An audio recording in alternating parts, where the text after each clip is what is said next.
Okay, my name is Aaron Riley, and I'm interviewing Bud Limbert at his house in Weiner, Arkansas, and it is December 14th, 2007. Okay, what is your full name? Leo Edward Limbert. Okay. Were you named after anyone? Were you named after anybody? Not that I know Okay. When were you born? of. June the 3rd, 1923. Okay. Where at? Cash Route 1. Okay. Did you ever have a nickname? Yes, nickname Bud. Okay. Been all my life, I guess. Do you know how you got it? I think my uncle gave it to me. I'm not sure, but I believe Uncle Ed gave it to me. Hmm. Do you know where your ancestors are from? Yeah, my dad was born in England, and he came to the United States, and he's 3 years old, I think. So far as I know, my granddad and grandmother and their family is the only ones came, and they settled in Murfreesboro, Illinois. Yeah. And then there was, I think my dad was the youngest one. There was 5 children, and I think 2 more were born after they came over here. I think Dad was the 3rd one. And my granddad died at 46 in a flu epidemic, but my grandmother lived to be 92. I think it was 92. Okay. Do you know where your mom grew up? No, she grew up at Black Rock, out from Walton Ridge. Yep. And then I'm pretty sure that my granddad and grandmother moved to Black Rock. I think they were married, but I don't, when they moved there, I don't think they were raised around there. But I don't know where. Okay. Is there something you'd like to tell me about your mom? Yeah, well, there was an Uncle Ed was older than my mother. My grandmother and granddad had 3 children. My mother, I think she was the 2nd one, and my Uncle Ed was the oldest, then mother, and then I had an aunt called Aunt Emma, and she was the youngest one. Okay. And I don't know whether mother was born in Black Rock or whether she was born somewhere else before they moved there. Yeah. Okay. Do you know when your parents got married? No, I don't. Okay. I don't. So I don't remember. I've heard when they and read it somewhere, but right now I can't remember, and I have no way of finding out because Mother had all the paperwork up there, my grandmother and granddad's, and I don't have any of it. Okay, I understand. Can you tell me a story about your mom? Well, my mother met my dad here up at around Cache. My granddad farmed a farm up there. But right close to the county line somewhere, the Poinsett and Craighead County line south of Cache. And Mother came down there to cook for Granddad and help, and that's how she met my dad. Tell them a story about your mom and you when you were a kid growing up. Tell something you remember about your mom when you were growing up, a story. Mother always worked out on the farm. When she married my dad, they moved over here across the bayou close to Long Creek Schoolhouse. and it was about a mile and a half from there. And when we were kids growing up, well, Mother worked out on the farm, and I stayed up at Black Rock with my grandparents quite a bit. So, but one thing about Mother always made sure that my sis and I, who I grew up with, it was just two of us grew up together, had something to eat all the time, and she always baked pies and cakes and cookies. That, in other words, we never did without sweets. She thought that sweets is what kids ought to have. And so really in the early stages, why, I stayed most of the time with my grandparents. But after I got big enough to work and work out on the farm, well, then I stayed, in other words, school age. Well, when I got school age, why, then I stayed most of the time over with my parents and with Mother and them, and worked on the farm. And of course, I went to school at Long Creek. Okay. You have any stories about your dad? Do you have any stories about your dad that, like, growing up as a kid? Your father? Do you have any stories about your dad? Well, Dad, of course, had been married, and some of my older brothers before, and he had married in Illinois. And my older brothers and sisters, I didn't know a whole lot about them, and because the youngest one of my older brothers and sisters, would be half brothers and sisters, was 16 years older than I am. And so they were all too big for me. Once I got up old enough to learn a whole lot about them, well, they were always married and gone. And I didn't learn a whole lot about my half brothers and half sisters. And back then you didn't travel very much, so you didn't get together a whole lot with families like you do now. Yeah. So I don't know a whole lot about them. Okay.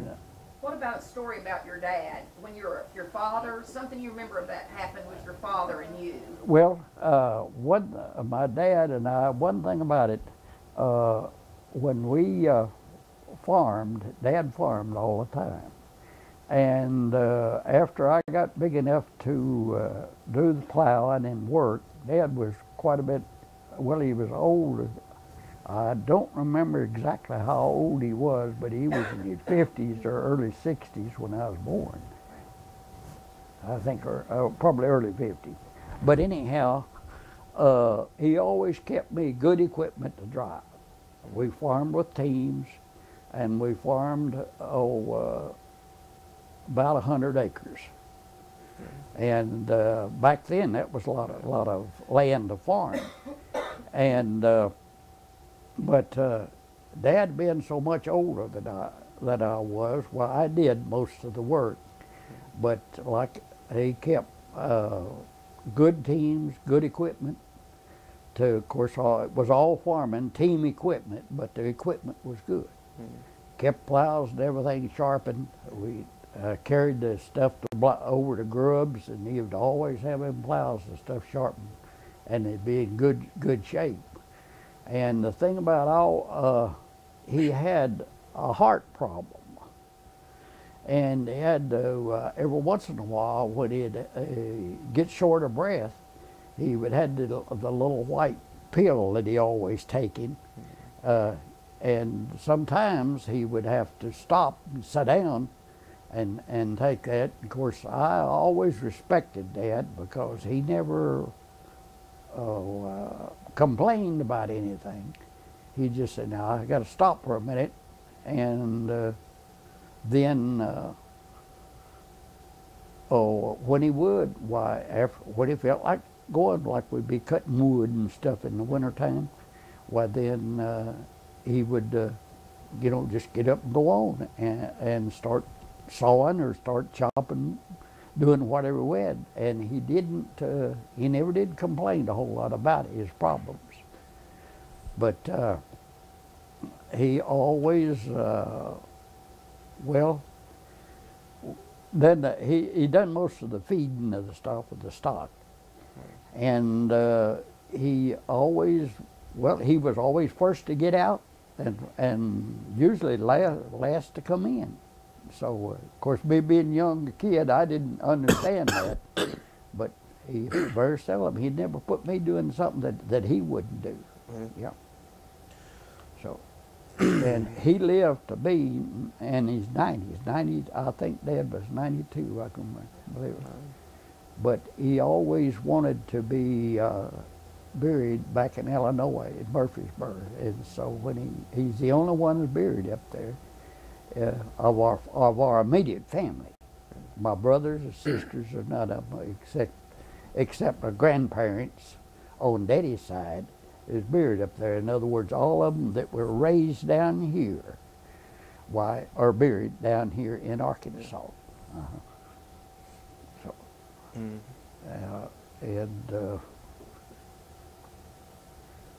there is my granddaughter, Brenda's daughter, Kylie, graduated from West Side School up at Jonesboro.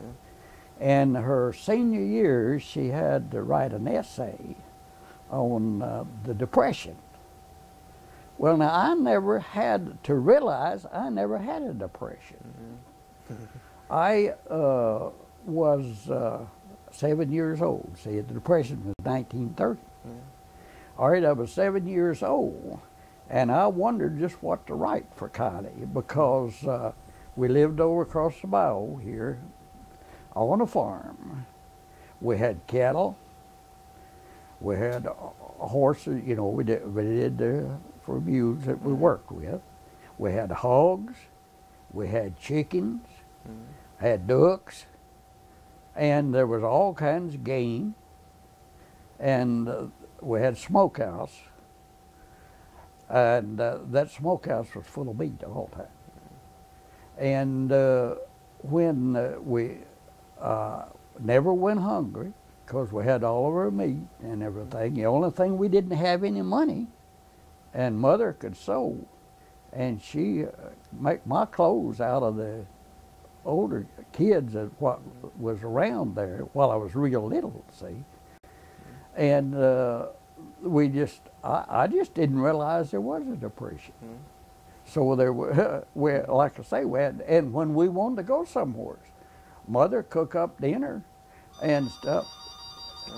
And, all right, now, when on the depression, I was just not used to it. Now, in 1918, my daddy built a new house over across the bayou here. And incidentally, the local people here, Joe Rank, helped him build it. And it was in the wintertime. They were building in the wintertime. And one Friday afternoon, they had the, according to Daddy, they had the studs up on the walls. And they clouded up and had been all awful cold anyhow. They wasn't doing a whole lot. And Joe said to Daddy, said, Jim said, now Joe was staying with Daddy. He walked from Wiener over to where we live, which is about 7 miles. And he said, Jim said, said, it's going to be bad tonight. Said, look at that cloud coming in from the south there. He said, I think I'll go home. He said, we ain't going to get to do anything tomorrow because it's going to be bad and raining. And Joe came on home, and that night it started snowing, and it snowed 2 foot on the level. And it was a long time before they got started on this. But the story behind this house, so that was 1918. Well, I was born in 1923. So in 1930, during the Depression, Why, I lived in a house that was just 12 years old, a new house. And the house, Daddy had built it according to Illinois specs, because it got cold and stuff up there. And it even had lightning rods and things on it that he put on that because he was afraid of lightning. And it really stood out in this area because nobody knew what even the lightning rods were. Most people didn't. But since I lived in that new house, well, then that helped. According to depression, I didn't realize there was a depression. So that added to the things that me not realizing what it was, being little too. But as I was told, when we wanted to go somewhere, and Mother just cook up dinner. Well, when we were taking, and we get in the wagon, we had to go to anywhere you went in the wagon. And then same thing when people come to visit us, they would come down there, and when they would come, boy, they'd unload their groceries just like we did then to get home. Well, when they start to go home, the ladies would, you know, you got to take something everybody had home. So it worked out real good. But as far as realizing the depression, nobody paid any attention to it because all of us had the same thing. Everybody went by wagon, everybody went to sea, and you just did, well, you just survived, that's all. No money though, no money around, yeah. Were your parents strict on you? Really not. They weren't. Well, fact of business, my sister, either one, very seldom got into trouble with the parents.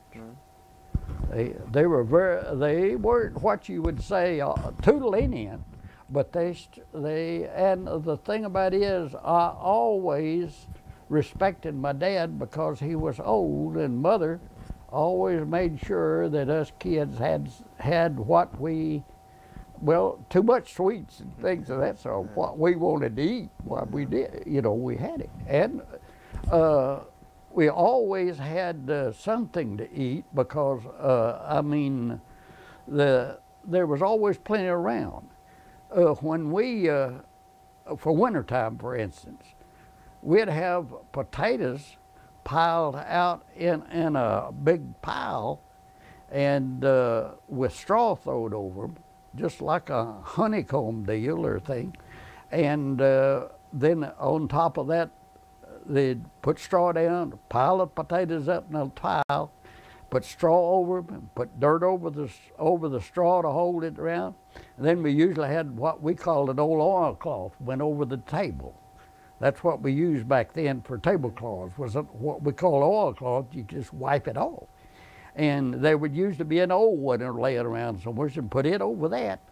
Why, then it would turn the water, and you just dug a hole in under the bottom there and start graveling them potatoes out when your mother wanted to go. She'd just go down there into that pile, dig it off there and get potatoes, and turnips was the same way. So all the winter time we had potatoes to last about all winter, and turnips too. So everything, and of course now we had with wood, and there was wood all the way around, so we didn't have any problem of keeping warm. So. Okay. Did they set household rules for you and your sister? Yeah. We had certain rules that were done. In other words, and the thing about it is, like in the wintertime, my job was to get in the wood. You know what I mean? And we had a wood box behind the stove, and that was my job to get the wood in, and you know, for the night, like in the wintertime when it was. And of course, and another thing is, like in the summertime, why, we always went barefooted. And when you went barefooted, before you went to bed, you washed your feet.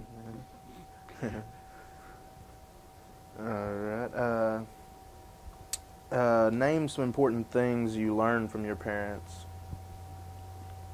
Well, my dad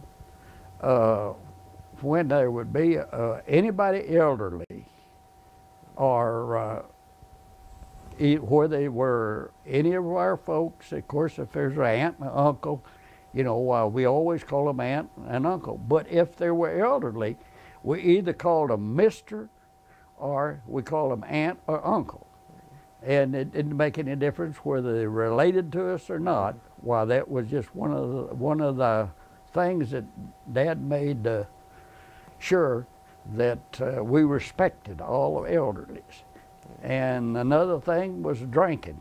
Dad didn't drink, and he didn't allow any drinking around. So that was two of the things that, if we, anybody was around, like our elderly people, that we helped them. We didn't ignore them. We always went and asked them if we could help them or help them. And you didn't smart elderly people either. I mean, you treated them with respect. Yeah. Okay. We've already done some of those.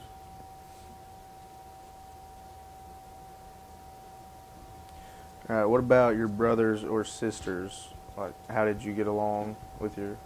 Well, I got along real good with a sister that I was raised with, because my older half brothers and half sisters, I didn't know them that well, and they didn't live close to us, and there wasn't a lot of communications between my older sisters and older brothers now, because we just didn't get together that much. And another thing is that my oldest brother and older sister had children older than I was. So there wasn't too much communication as far as, but until we, when we did get together, well, then I was always playing with my nieces and nephews, see. So it wasn't too much communication there with older. Okay. What was the most trouble you ever got into that your parents found out about? Or any? I don't really know whether Dad knew it or not. I always thought maybe he did. But the most trouble I ever got into was drinking moonshine. And I had a friend that used to work for us. Well, at a distill. And I got some rough, well, you'd call it green whiskey. And Daddy had a stomach condition. And Daddy take me to a doctor at Newport, a Dr. Williams. And so he examined me, and he said, Jim said, step out. My dad's name was Jim. He said, Jim, step out to this. I need to examine this boy, and asked him some questions. And Daddy stepped out of the room, and the doctor asked me, said, son, said, you been drinking any whiskey, moonshine? He said, I won't tell you, Daddy, but I need to know. I need to know what to treat you for. And I said, yes, sir. He said, well, you've gotten a hold of some rotten stuff, and your stomach is in bad shape. And he said, I won't tell you, Daddy, but I'll have to do the best I can with treating you. And he said, I think we can take care of it, but said, don't you drink no more of that stuff. And he called Daddy back in, and I never will forget it. He said, Jim, the boy has got a stomach virus or something that is causing his problem. And he said, can you get a hold of a milk goat? And of course, Daddy said, well, I guess so. I don't know. He said, well, I'm going to put him on goat's milk, and I'll give him some more medicine to take. And he said, I think by a couple of months that we can clear this thing up. You don't know for sure, but he said, I think for a couple of months we'll clear it up. Mm-hmm. So Daddy bought a goat's milk and a goat, and Mother started milking him. And of course I drank that goat's milk, but I had to drink it one whole summer. And he'd taken care of my problem. But Daddy never did say anything about that. Now, whether the doctor told him or not, told him to keep quiet, or whether he just let it go at that virus and knowing about what happened, I don't know. But anyhow, and another incident happened. I was probably 14, 15 years old, and I was plowing cotton or corn, I don't remember which. But anyhow, I'd pulled the team out under a tree at the end of the field and laid down right by the side of them, went sound asleep because I'd been out every night till late and then worked, working during the day. And if I come in real late, boy, when Daddy hollered, get up, I got up. I didn't question him, I didn't do nothing. I didn't let him know that I was tired, didn't feel like going to work. I never said a word. I'd get up and go to work. But anyhow, I heard the chains rattle on the team harness, and I woke up, boy, just right awake, and Daddy was standing right over me. And I never will forget it. And of course I expected to get in trouble. And the only thing he said, Bud, don't you think you ought to get up and go to work? And just walked on. Never said one more word. So I always admired him for that. Never, but that didn't happen anymore. Okay.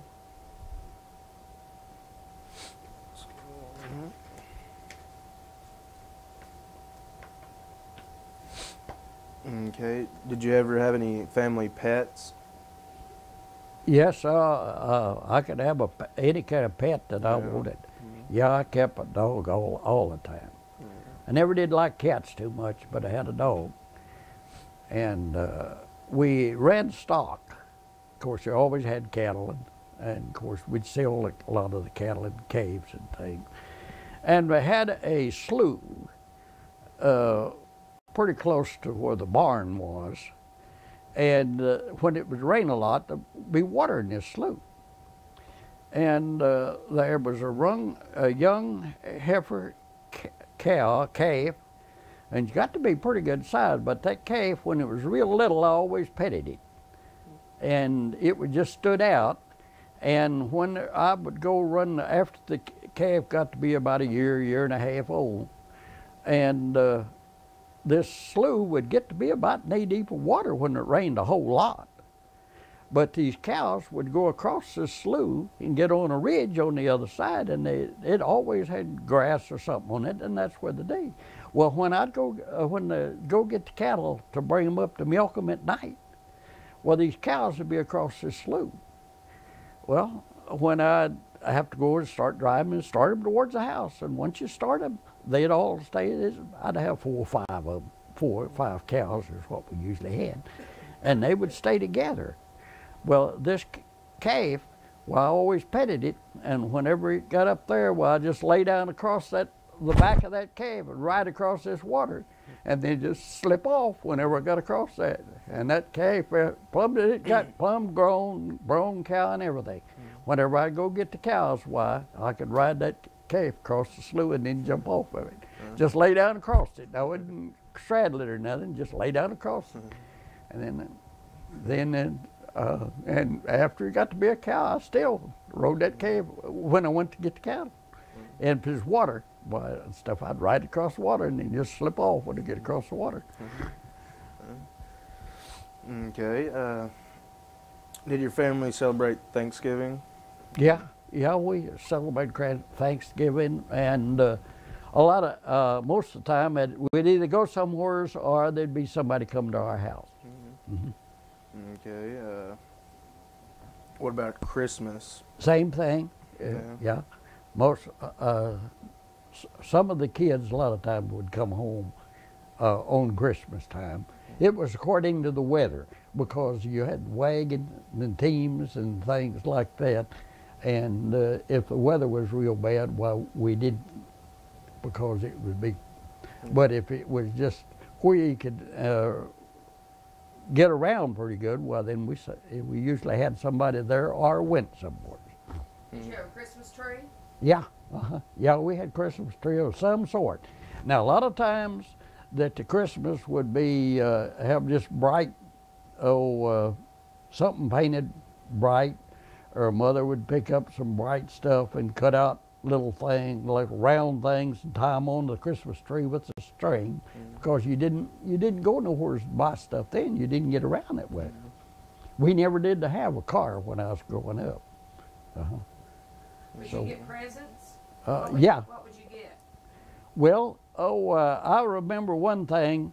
When I was 10 years old, Daddy ordered me a rifle, a little .22. Incidentally, it was a Stevens crack shot, according and ordered out of Sears and Roebuck catalog. Cost $2.57. That rifle did. Well, when they sent it, they were out. Sears and Roebuck was out, and at that year was that was 1933, Christmas of '33, and that year they came out with a bolt action .22. That's the first one I'd ever seen. Well, they didn't have this Stevens crack shot, so they substituted this bolt action J.C. Higgins .22, single shot. And it cost, in the catalog, it sold for $4.37. And they sent it though for the same price of that other one, $2.53. And I walked, Daddy and I walked to Pitts, which was 5 miles, to get, at Christmas time, to get this rifle when it come in. So that, I can remember that Christmas present very well. And incidentally, I still have I gave the .22 to Harold, but he still has it. Okay. Do you have any birthday memories, like a special birthday you had as a child? Nothing that is real special, except, well, every birthday, Mother'd always bake a cake or something. That was one thing about it. She never forgot a birthday of none of us. Okay.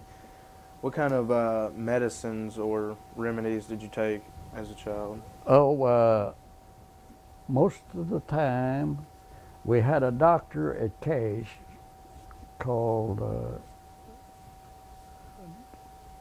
let me think of his name here.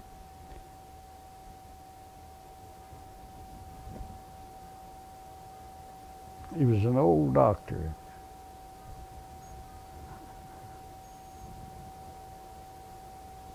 McCurry, Dr. McCurry. And most of the time, back then, well, you take a sulfa drug or something like that, see. And well, when we get sick, why then it either get hardly ever had him to come to the house. We usually go to his office, and somebody that had a car in the vicinity, why, if they were available right then, why, then they'd take us. You'd always paid somebody their gas and stuff to go up to Cache and visit the doctor. And he'd give everybody about the same thing, but most of the things we always had was just a cold or something like that. Okay. Do you ever remember when someone got really sick, with seriously sick? Seriously sick. Well, they'd taken them to the hospital at Newport was the time. And that was close. We hardly ever came from Jonesboro down there. Came to Jonesboro, we usually went to Newport because, well, it was closer for us down there, and everybody was familiar with going to Newport. And if you needed to go, why, it was usually somebody that around in the vicinity that was going backwards and forwards to the hospital, so you got a chance to ride with them. And of course, you always helped out. That was one thing about it. You always helped out with expenses. Yep. Okay. When were you a child in elementary school, and what was your school like? Run that one by again. Elementary school. Oh. Do you remember going to elementary school? Yes, I went to school in 1930 at Black Rock. I was staying with my grandparents, and I had went a little bit over at Long Creek, but I hadn't finished the term or anything. I just went with my sister because she was going there, but I was really too young. So in 1930, I went a half a day at Black Rock for the semester. And after 1930, well, then I came back and went to school at Long Creek, and there I went to the 8th grade. And when I went at the 8th grade, well, I went to high school at Grubbs. And incidentally,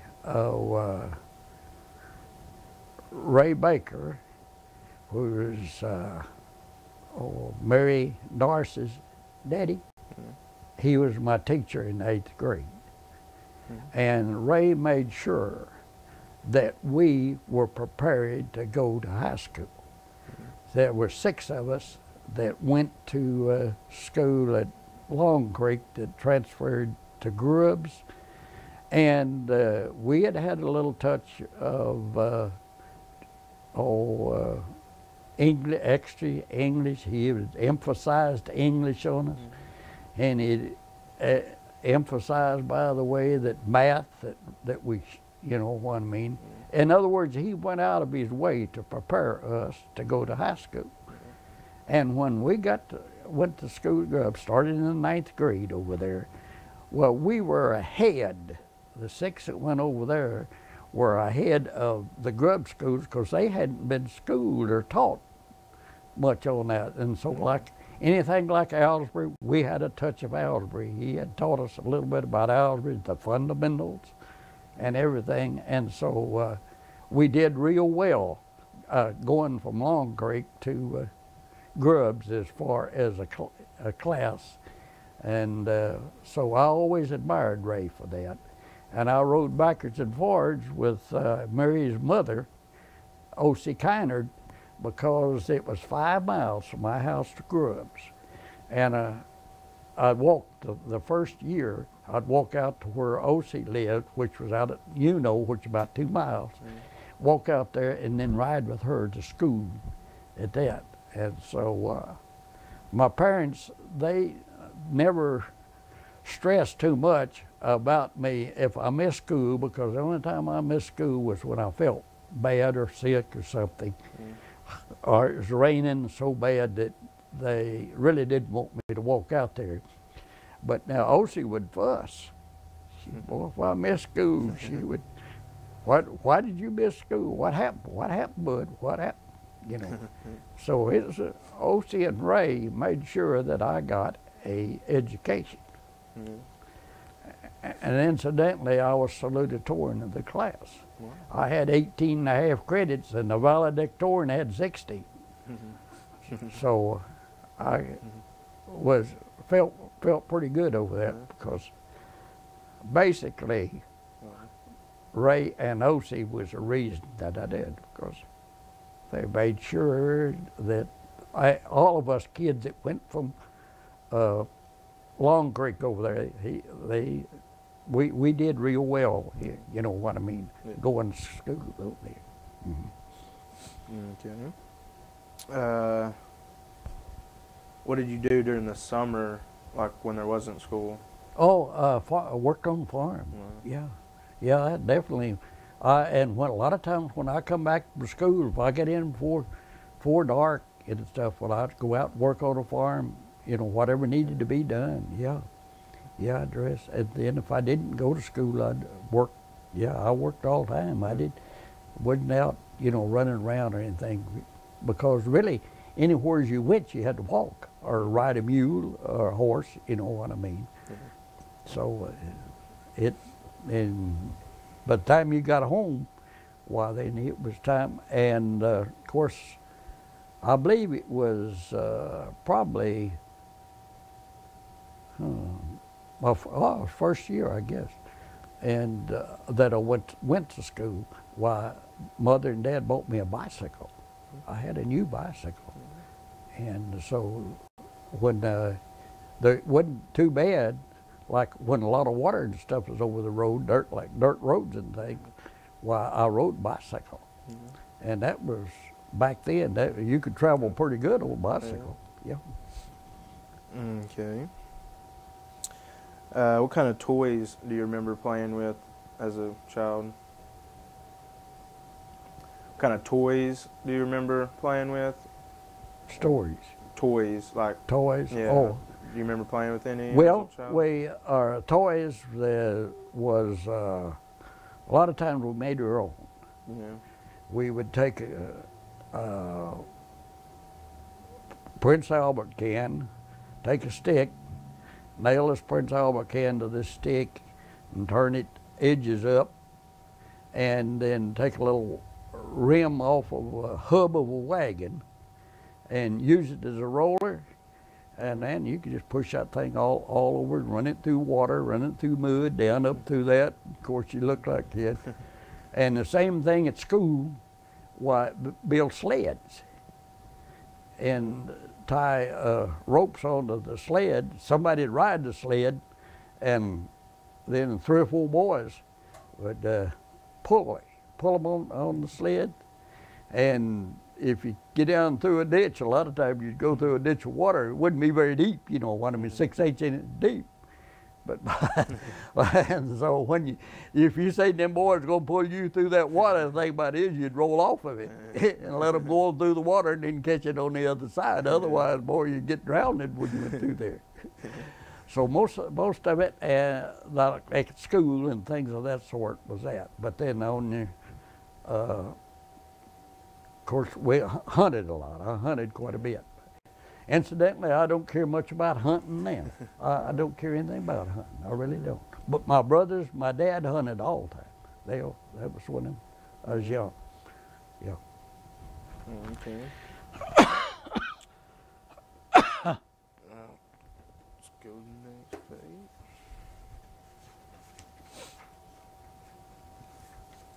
All right. Do you remember hearing stories about Joe Bruner? Yeah. Yes. The stories that I heard was that he chained the kids out on chains and kept them tied up all the time. And the story was when you was real small that my parents never did mention it too much as far as trying to say, well, now we'll take you by Joe Bruner's or we'll do this or that. But then I've heard all kind of stories from other people about Joe Bruner. But as far as being by there or much said by my parents, no, but was by other people that I had. And the stories never did sound very good to me. But you got to realize too, now back at in those days, that was why people didn't get around as much as they do now. So there wasn't a whole lot of traffic by even Joe Bruner's or going in, say across from Long Creek across the Wiener. You couldn't hardly, in the wintertime, you couldn't hardly get by the water and stuff, because there wasn't any really good roads across there. And I've heard, Dad, I don't remember of coming over there very many times, but I know that a few times that I come over there with Dad, a lot of times that water would be so deep on the wagon that you'd wonder if you're going to be able to get through it or not. So I know that from the way that we had to travel, that nobody else traveled any more than we did, so we didn't get to come by Wiener or learn a whole lot about Wiener or over this way, so I wouldn't know a whole lot. And that happened while I would have been real small, so I don't know a whole lot about that, but I still heard about it. But that's about it. Do you ever hear anything about a clan in Wiener? Or No. Do what? Go ahead and read the rest of that. All right. Did hear mention of a clan in Wiener years ago that dealt with matters such as chicken thieves? Well, chicken thieves were all around. In other words, you watched your chicken houses and things for make sure that nobody slipped in and got chickens or anything else, because something to eat, why it would be more likely to be taken, but not a whole lot of them at a time, just one or two. But there was always chicken and cow thieves and a few horse thieves, but we never had any problems during my time, because most of that was before my time. Okay. What was high school like?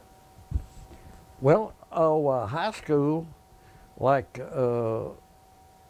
it was, I really enjoyed high school, to be frank about it, because where I lived, there wasn't much traffic by. You just didn't see anybody around, because I lived on a dirt road, and the traffic below me, why, they just went to town like we did, and very seldom. You hardly ever went to town over once a week, and maybe not that time. And you'd see somebody walking by, but from a house set back off the road about 300 yards, and you couldn't tell who they were a lot of times, and it didn't make a difference. If you happened to be outside, whoever it was would wave, and that was, you'd wave back at them, and that was it. So you didn't, but then when I went to school, I was always dealing with high school. Well, I went to people at Grubbs, and I knew them, but I wasn't around them all that much. So it's kind of nice to get close to somebody, around somebody that you knew and associate with them. Okay. What was some of the fun things you did with your friends in high school? Well, of course, we played ball all the time and going to ball games and things of that sort, because no way of getting to anything other than walking or riding with somebody. You didn't just go out every day or every night. So once you went to a ball game, or once they had a game at night, or very seldom we had them at night. Most of the time they were in the afternoon, because it was hard to get around. And if we went somewhere, then when if we come in after dark or after, why then you didn't have no way home except walking. And 5 miles is a long way. But incidentally, I could walk 5 miles an hour. It'd take me an hour to walk 5 miles. Do you remember the movie theater in Wiener? Or do you remember going to it? Huh? Movie theater? Yeah. But not theater?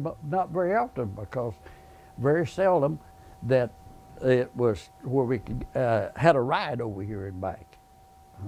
Yeah.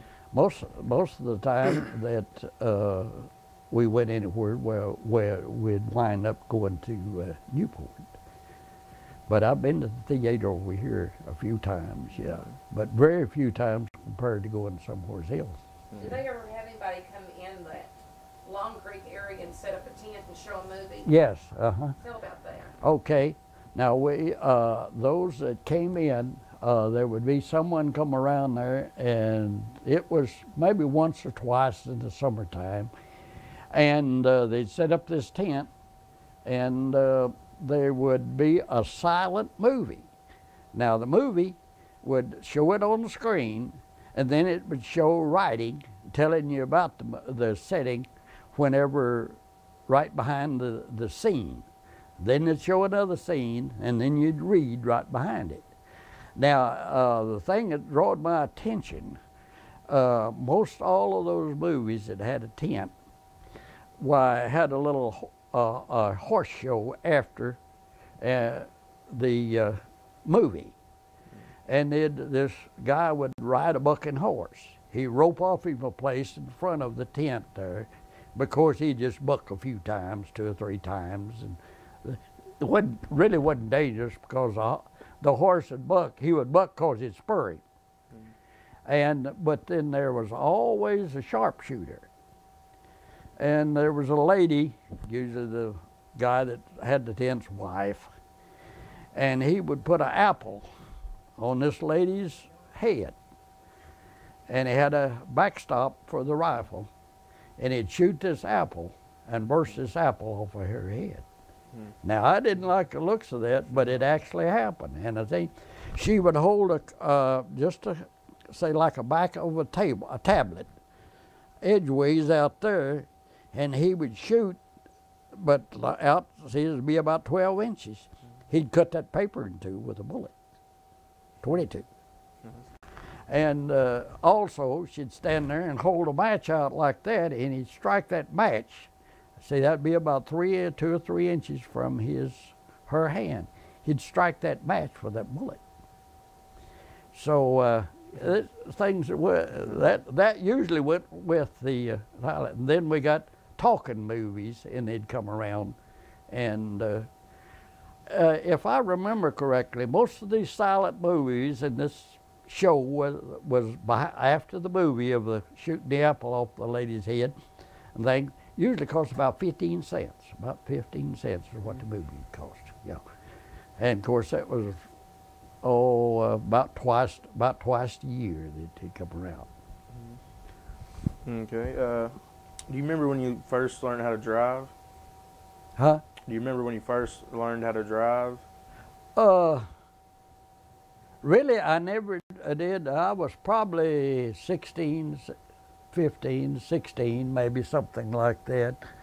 I had a friend that had a T-model, and it didn't have any top on it. And we would go with that, like on the weekends, and I drove that a little bit. We didn't have any cars or anything at home, but I learned how to drive on that T-model. So really, you didn't have to know much, because it wasn't very many vehicles around. But I really wasn't a good driver, and I really wasn't capable of driving it, just to be frank about it, other than something like that. Yeah. So really, you can't say whether I learned how to drive on them or not. But then Ernest's T-model, that's the first one I ever drove, and we'd a lot of times it'd be cold, and we'd take extra quilt or something and wrap it up in a tarp where it'd stay dry, like if it rained, and then we'd park that T-model and go somewheres and then go back to it. Then we'd all meet back to it, because if one got back to the T-model before the other, like we went different directions or something, or one would go to something, go here and one go there, and we rode the grubs in the T-model, then we'd leave it there, so whenever a kid come back, he'd have something to come back to. And we'd all meet back there. But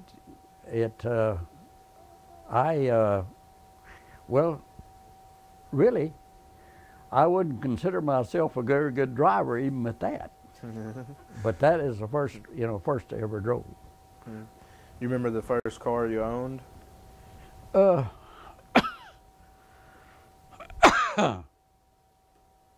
probably the first thing I owned was a truck. Yeah, I came back out of the Army, and let's see. Yeah, when I came back out of the Army, well, I farmed before I went to the Army, and we just had wagons and team. We didn't have a car. And when I came back, well, I went to Michigan, and was going to hire out up there at the shops. Is during the strike, and I got up there. Well, stayed about a week, and I didn't want no part of that. And I got to looking for something to do, and I told my brother, I was staying with him, I said, John, I'm going back to Arkansas.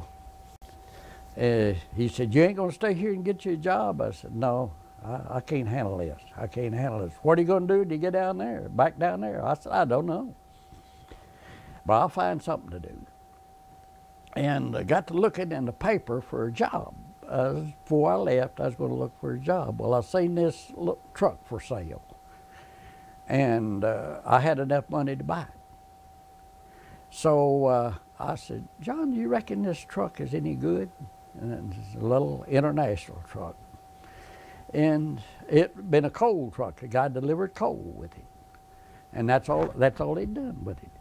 And he said, I don't know. He said, you think you want that truck? I said, well, I don't know. What would you do with it if you had it? I said, well, I'd haul ties down there in Arkansas. So I asked him, would he go look at it with me? So we went and looked at it.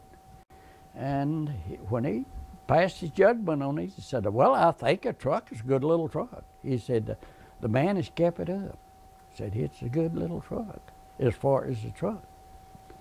And so he said, do you think that you can handle it? And my wife's cousin, little May's cousin, went up there with me. And I said, can we, and he'd driven. So, do you think that we can get that truck back down to Arkansas? And he said, yeah, it's no big deal. So anyhow, I bought the truck, gave $600 for it, and drove it back. And I left the next night, I believe. It started snowing, and I left Flint. And late in the afternoon, when it started snowing, and I decided to get out of there. And John said, "You better get out of here if you're going." I said, "Now tomorrow it's going to be deep. Snow's going to be deep."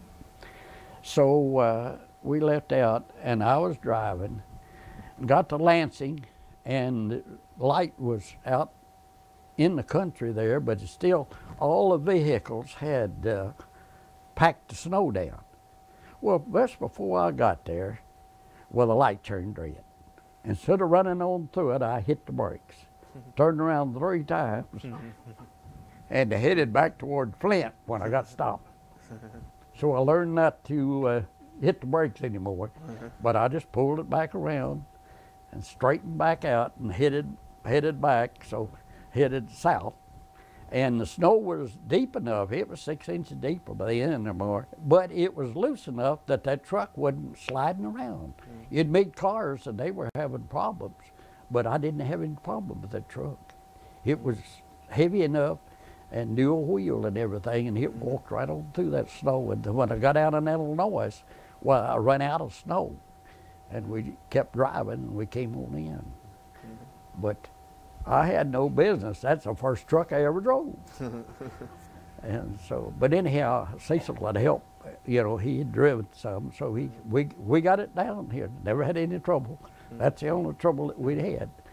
And so, and then I started hauling ties with it. And that's what started me in the trucking business. Hadn't been out of a truck since. Okay. Can you tell me someone you admired when you were young?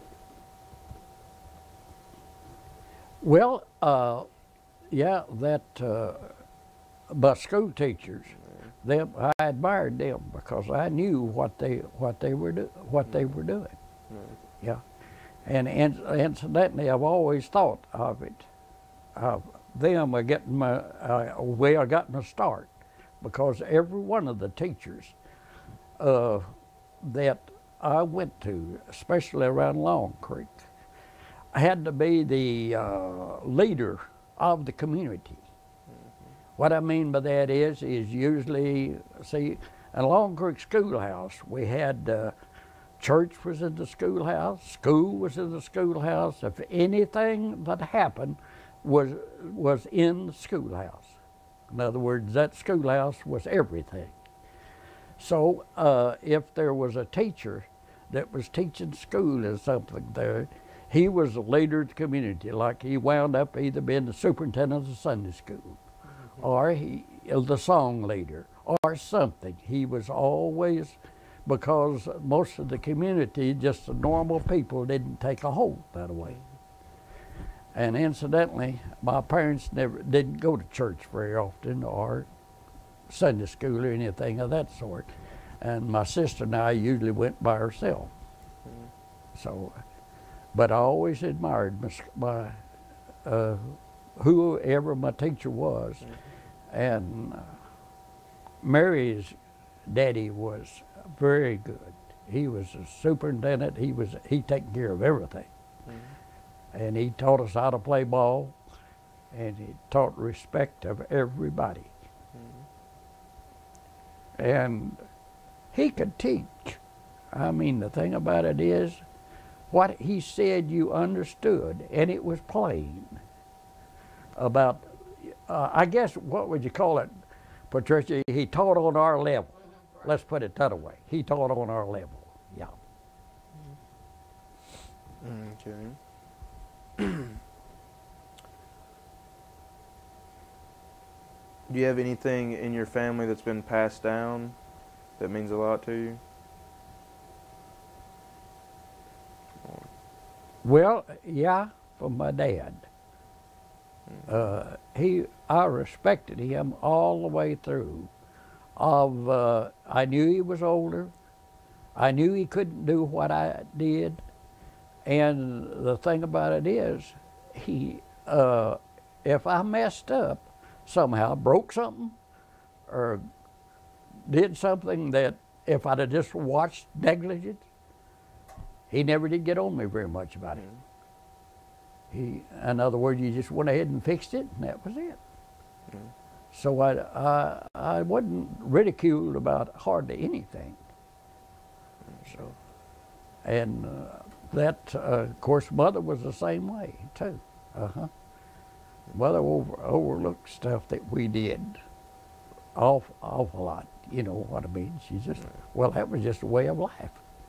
Do you have anything that belonged to them or to your grandparents that you've kept? I kept Daddy's rifle for a long time, and then gave it to my older brother.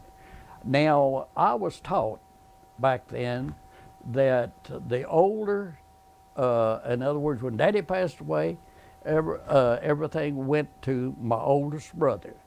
He passed away, everything went to the next child down. You know what I mean? And then Jim, my older brother, finally picked up the rifle, I guess, a 30-30 rifle. And incidentally, now my dad came down here in Arkansas, moved over in 1905. And this rifle I'm speaking about, he bought it from McDaniel, Mr. McDaniel, and somebody owned the store up here, I believe is where the old Fowler store there. And he bought this rifle when he moved down here. And the place that he got over across the bayou, there was an old military road went through the place, went right pretty close to where our house was built.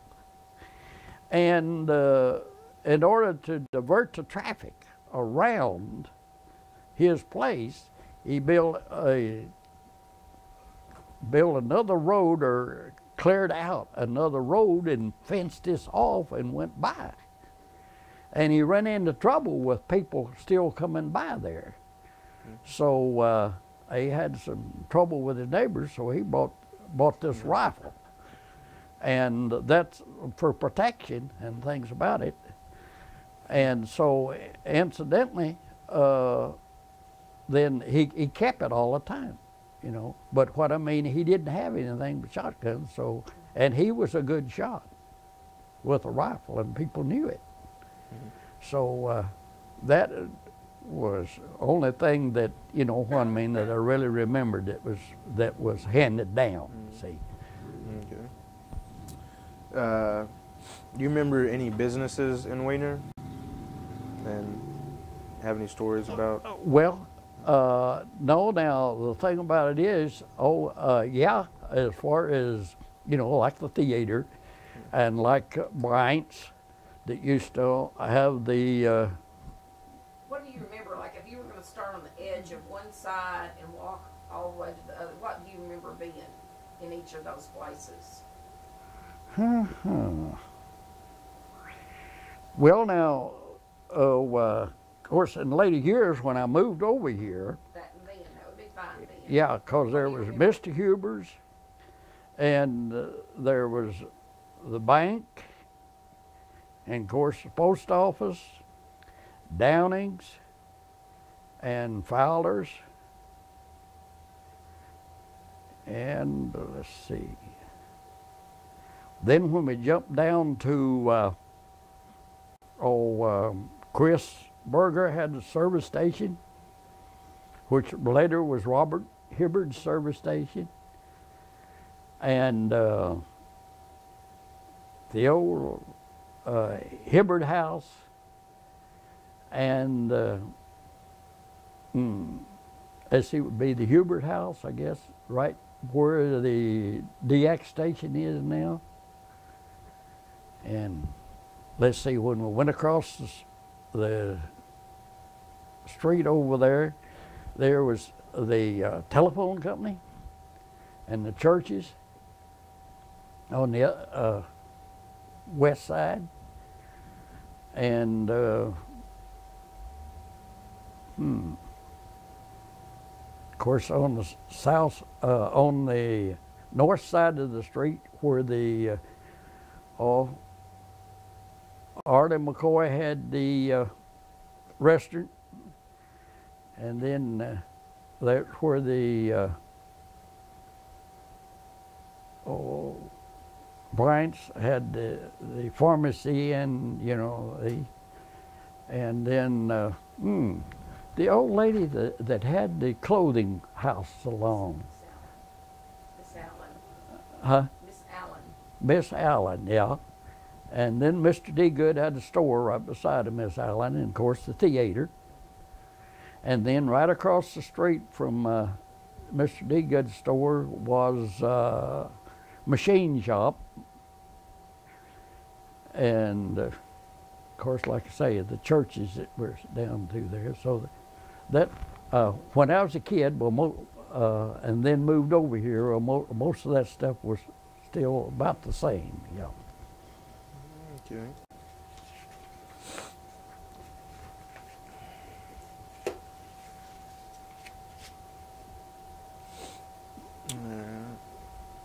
Do you remember the first television you remember seeing?